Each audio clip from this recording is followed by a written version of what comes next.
n'uyu munsi biracyahari. Aha mu bihugu by'abayisilamu hirahiye ngo urakizwa, baguca umutwe kandi utangwa na nyoko, utangwa n'uwo muvukana, utangwa n'umugenzi wawe. Ubu bariko bigisha ibintu bidagira epfo na ruguru byo kwa Satani, aho bigisha abana bo muri materinere bakibigisha ibintu by'imibonano mpuzabitsina. Mwumva isigeze he?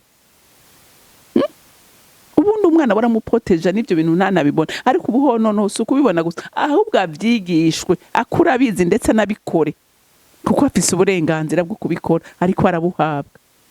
Ico si igihe kitwereka uguhona.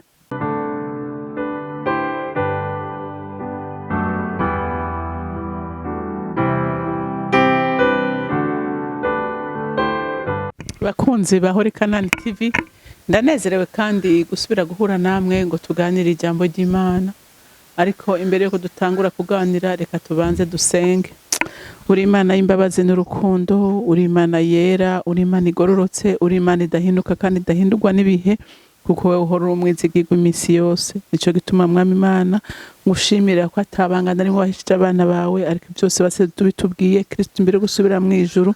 Nico gituma abana bawe dukwiye guhora turi maso uko bukeye nuko bwije, kugira ngo bihe bitugeze ko ntibize bidutungure nk'abatigeze bamenya Mwami Imana ibyo basize tubwiye. Rero ndasengera bene data bose Mwami Imana ngo bagire umwete n'ishaka ukurimbura ku byagezwe byawe uko bukeye nuko bwije. Ushimagizwe kandi wubahwe muri byose na hose, mu izina rya Kristo Yesu senze nizeye kuvyumvise.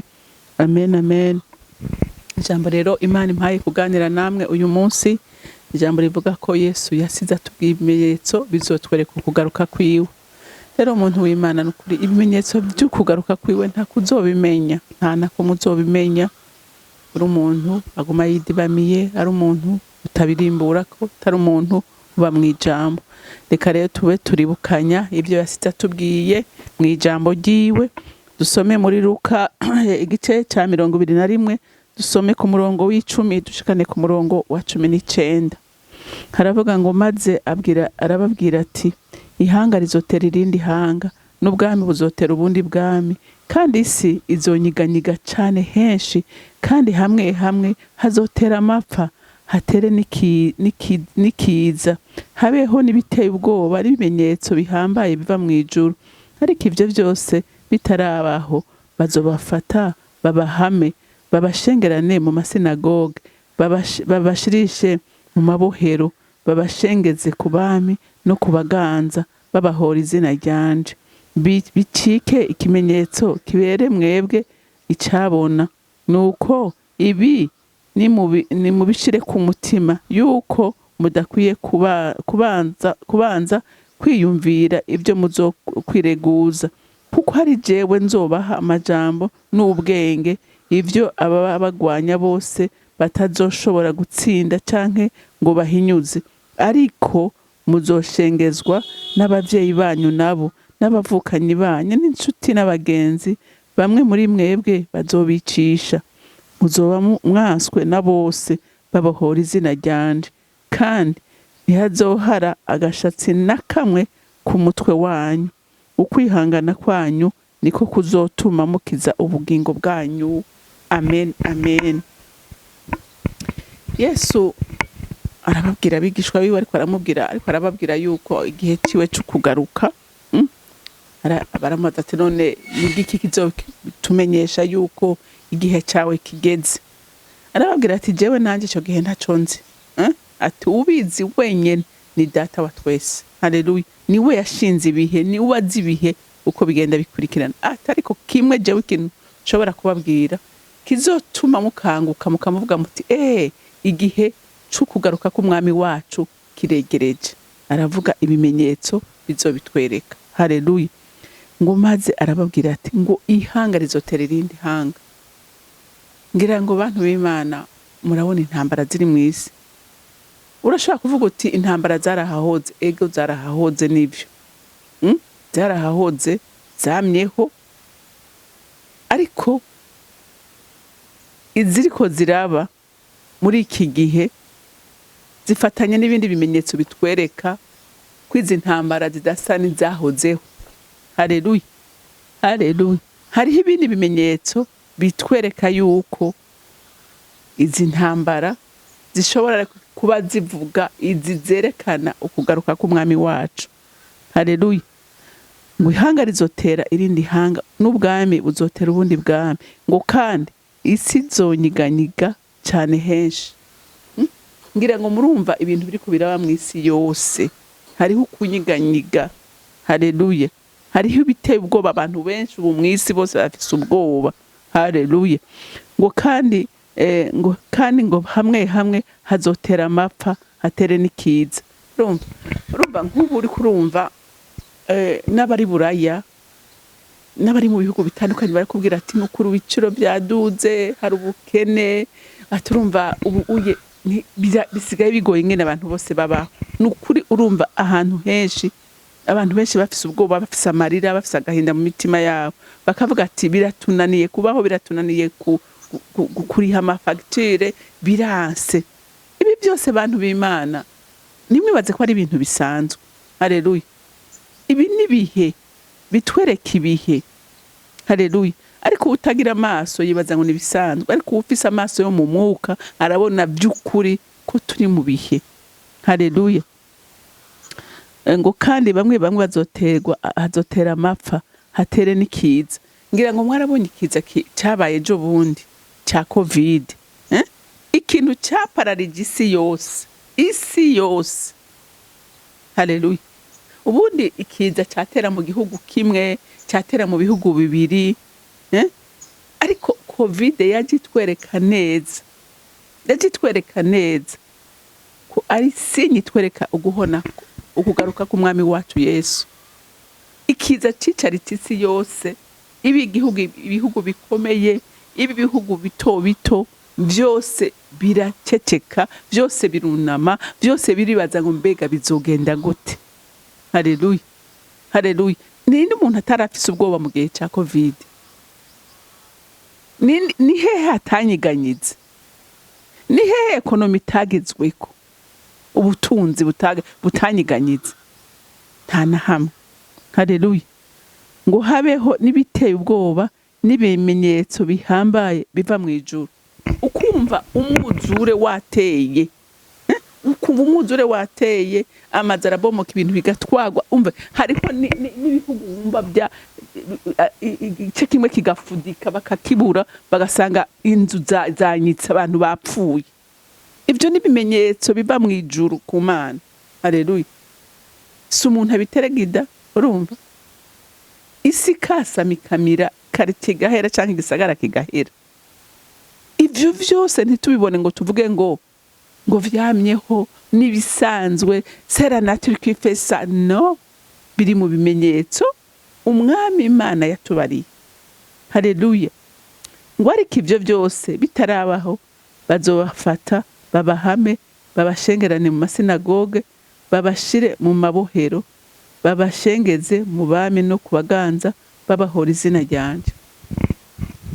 Bantu b'Imana, hariho ibihugu n'isaha umuntu yo bamufashe avuze n'ijambo ry'Imana bamwica. Ibyo ntimubizi, ntimumaze kubona abantu benshi bicwa ubu mu bihugu bimwe bimwe? Ubu ntibakubwira bati kirazira kubwira ijambo ry'Imana umuntu umureke agire shwa yiwe.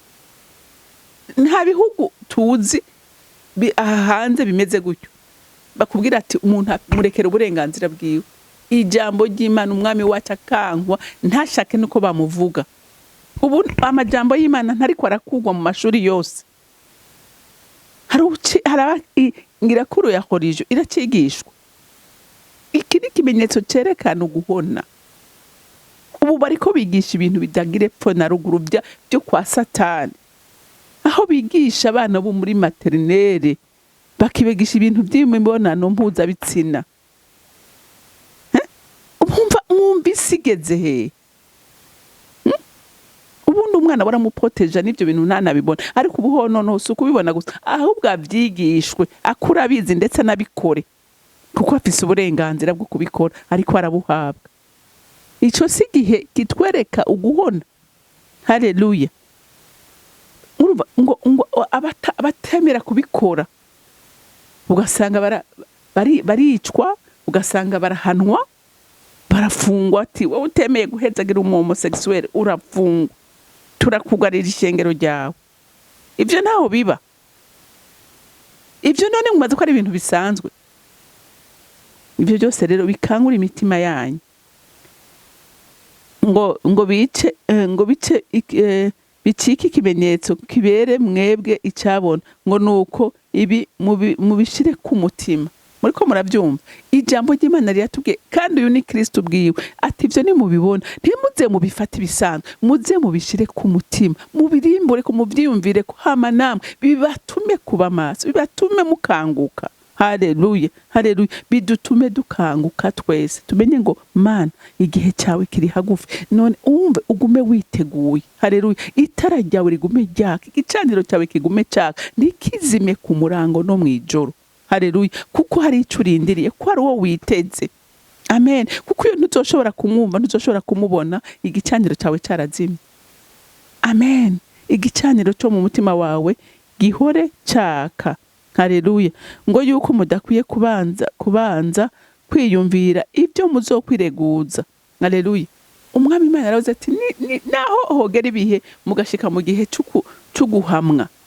Ati nimubanze kwiyumvira mbega tuzobigenza gute? Umviriza, ngo ni washikayo imbere y'abaguhama, Imana izogushira mu kanwa kawe amajambo atsindabo. Haleluya.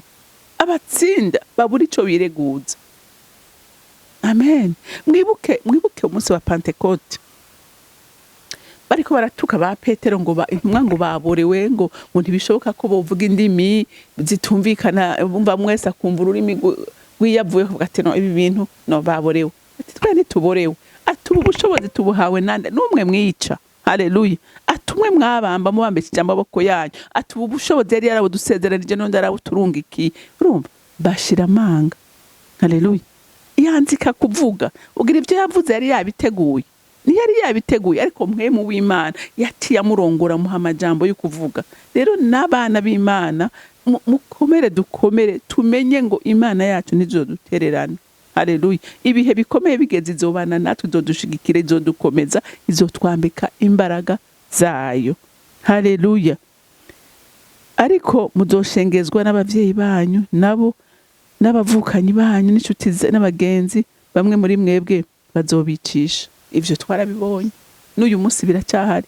Aha mu bihugu by'Abayisilamu hirahiye ngo urakizwa, baguca umutwe, kandi utangwa na nyoko, utangwa n'uwo muvukana, utangwa n'umugenzi wawe, barakwica bakakwihakana. Haleluya, haleluya. Ngo muzoba mwaswe na bose babahora izina ryanje. Ico gihe kiraje, sindabahenda, kiraje kandi kirihuse. Ari hamwe rigiye kuza, amategeko bazoyashinga hamo, wange kuyubahiriza baguhame, bagufunge, ariko barahiriwe. Haleluya. Umve ngo ariko ngo muzoba mwaswe na bose bahora izina ryanje, ngo kandi ntihazohara agashatsi na kamwe ku mutwe wanyu. Urumva, abazohagarara bakizera ngo nta n'agashatsi kanyu kazohara. Haleluya. Ngo kwihangana kwanyu niko kuzotuma mukiza ubugingo bwanyu. Haleluya. Uzokwihanganira ayo mageragezwa agahagarara adatinya, avuga ngo ndashingira ntayico nizeye, ndashingira umwami nizeye, sinshobora kwemera kumwe ba Daniyeli banka kwemera. Haleluya. Ngo nta n'agashatsi kawe kazohara, kandi ngo kwihangana kwawe niko kuzorokora ubugingo bwawe. Haleluya. Rero umuntu w'Imana, ndakwifuriza ngo umutima wawe uwushikamishe ku Mana. Haleluya. Uwushikamishe ku Mana, wizere, ukomere, umenye ngo uko ibihe bimeze ndinda kuba maso, ndimbure ku bihe.